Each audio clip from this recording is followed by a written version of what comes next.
मानव मस्तिष्क। साथियों, मस्तिष्क सभी क्रियाओं के समन्वय का केंद्र होता है। इसके 3 मुख्य भाग होते हैं, अग्र मस्तिष्क, मध्य मस्तिष्क और पश्च मस्तिष्क। साथियों, जो मानव मस्तिष्क होता है ये हमारे पूरे शरीर का कंट्रोलिंग करने का काम करता है। और हमारे मस्तिष्क में साथियों 3 भाग होते हैं। हमारा एक भाग होता है अग्र मस्तिष्क, एक होता है मध्य मस्तिष्क और एक होता है पश्च मस्तिष्क। अगर साथियों हम अग्र मस्तिष्क की बात करें तो यह मस्तिष्क का सबसे अधिक जटिल एवं विशिष्ट भाग होता है। यह प्रमस्तिष्क होता है। अगर इसके कार्य को हम सब देखें साथियों तो अग्र मस्तिष्क का कार्य होता है मस्तिष्क का मुख्य सोचने वाला भाग। दूसरा है ऐच्छिक कार्यों को नियंत्रित करता है। तीसरा सूचनाओं को याद रखता है। चौथा है शरीर के विभिन्न हिस्सों से सूचनाओं को एकत्रित करना तथा उसका समायोजन करना। और भूख से संबंधित केंद्र होता है। तो ये अग्र मस्तिष्क के द्वारा किए जाने वाले कुछ प्रमुख कार्य हैं। अगर साथियों हम मध्य मस्तिष्क की बात करें तो मध्य मस्तिष्क जो होता है ये अनैच्छिक क्रियाओं को नियंत्रित करता है, जैसे पुतले के आकार में परिवर्तन, सिर, गर्दन आदि की प्रतिवर्ती क्रियाएं। ये मध्य मस्तिष्क के द्वारा नियंत्रित की जाने वाले कुछ प्रमुख कार्य हैं। पश्च मस्तिष्क। पश्च मस्तिष्क के साथियों 3 भाग होते हैं।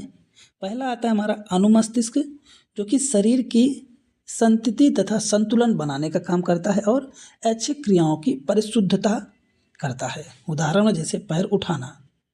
दूसरा भाग आ जाता है इसका मेड्यूला, जो अनैच्छिक कार्यों को नियंत्रित करता है, जैसे रक्तचाप और वमन को। तीसरा आता है हमारा पोन्स, जो अनैच्छिक क्रियाओं जैसे श्वसन का नियंत्रण करता है। तो पोन्स श्वसन का नियंत्रित करता है, मेड्यूला अनैच्छिक क्रियाओं को नियंत्रित करता है, जैसे रक्तचाप हो गया। और अनुमस्तिष्क जो होता है वो शरीर में होने वाली ऐच्छिक क्रियाओं को नियंत्रित करता है। अब हम सब देखेंगे मानव मस्तिष्क के भाग। ये जो फिगर आप लोग देख रहे हैं ये मानव मस्तिष्क का है। इस मानव मस्तिष्क में आप लोगों को इसके अलग अलग भाग दिखाऊंगा। तो सबसे पहले आप लोग देख सकते हैं यहाँ पर है अग्र मस्तिष्क। अग्र मस्तिष्क में आप लोग देख सकते हैं ये पूरा पार्ट आता है अग्र मस्तिष्क के अंतर्गत। और ये जो पार्ट है इसको बोला जाता है प्रमस्तिष्क। ये यहाँ तक प्रमस्तिष्क है। और ये जो बीच में आप लोग देख रहे हैं इसको बोला जाता है मध्य मस्तिष्क, ठीक है। और ये जो आपको एक नली जैसा निकला हुआ डिजाइन दिख रहा है इसको बोला जाता है मेरु रज्जु। यहाँ पर है हमारा पोन्स, ये है हमारा मेड्यूला, ठीक है। और पीयूष ग्रंथि हमारी यहाँ पर होती है जिसको मास्टर ग्रंथि बोला जाता है। और हाइपोथैलेमस ग्रंथि जो है कुछ हमारी यहाँ पर होती है। यह है हाइपोथैलेमस ग्रंथि जो हमारे पूरे शरीर के तापमान को नियंत्रित करती है। तो ये चीज़ें आपने यहाँ पर देख लिए हैं। अब हम मस्तिष्क और मेरुरज्जु की सुरक्षा से संबंधित कुछ टॉपिक देखेंगे। मस्तिष्क।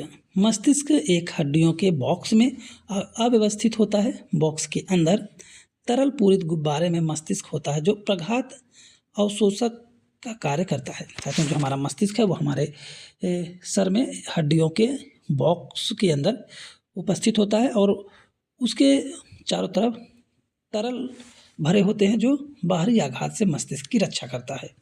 अगर मेरुरज्जु को देखें साथियों तो मेरुरज्जु की जो सुरक्षा करने का काम होता है वो कशेरुक दंड करता है, जिसको हम रीढ़ की हड्डी भी बोलते हैं। अब हम देखेंगे तंत्रिका तंत्र एवं पेशी ऊतक के बीच में किस प्रकार से समन्वय होता है। तो यहाँ पर आप लोगों को देखना होगा, थोड़ा सा और हम देखेंगे। तो पहले जो हमारी ज्ञानेंद्रियाँ होती हैं वो क्या करती हैं, बाहर से सूचनाएं लेती हैं और ये सूचनाएं संवेदी तंत्रिका के द्वारा केंद्रीय तंत्रिका तक पहुंचाई जाती हैं। जैसे हम आँख के द्वारा एक सांप को देख लिए, ये है हमारी आँख। ज्ञानेंद्रियाँ क्या होती है, आँख होती हैं, ठीक है। आपको आगे ज्ञानेंद्रियों के बारे में बताया है।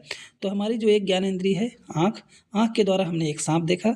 सांप की सूचना को संवेदी तंत्रिका के द्वारा किसको दिया गया, केंद्रीय तंत्रिका तंत्र को। और जो हमारी केंद्रीय तंत्रिका तंत्र होती है वो सूचना प्राप्त करने के बाद उसके ऊपर निर्णय करती है कि हमें क्या करना है। उसके बाद वो फिर कुछ अनुक्रिया उत्पन्न करती है। अनुक्रिया मतलब आगे शरीर को सूचना देती है कि आपको क्या करना है। जैसे सूचना वहाँ से मिलती है किसको, पेशी ऊतक को। फिर पेशी ऊतक क्या करता है, पेशी संकुचन करता है। पेशी संकुचन के बाद फिर हमारा शरीर उस क्रिया को करना स्टार्ट कर देता है। तो इस तरह से हमारा पूरा प्रोसेस चलता है। और आगे हम अगर देखें तो यहाँ पर आप लोगों को देखने को मिलेगा विद्युत संकेत या तंत्रिका तंत्र की सीमाएं कितनी होती हैं? तो विद्युत संवेग केवल उन कोशिकाओं तक पहुंच सकता है जो तंत्रिका तंत्र से जुड़ी होती हैं। एक बार विद्युत आवेग से उत्पन्न करने के बाद कोशिका नया आवेग उत्पन्न करने से पहले अपनी कार्य विधि सुचारू करने के लिए समय लेती है। कोशिका लगातार आवेग उत्पन्न नहीं कर सकती। और अगर पौधों में देखें तो पौधों में कोई तंत्रिका तंत्र नहीं पाया जाता है। तो ये रहा हमारा तंत्रिका तंत्र और मस्तिष्क से संबंधित वीडियो। आपको वीडियो कैसा लगा? अच्छा लगा हो तो चैनल को सब्सक्राइब, वीडियो को लाइक जरूर करिए। इसी तरह से अगर वीडियो आप लोगों को लगातार लेना है तो आप लोग चैनल सब्सक्राइब करने के बाद बेल आइकन बटन जरूर दबाइए, जिससे कि जैसे ही मैं वीडियो अपलोड करूँ आप लोगों को तुरंत सूचना प्राप्त हो जाए।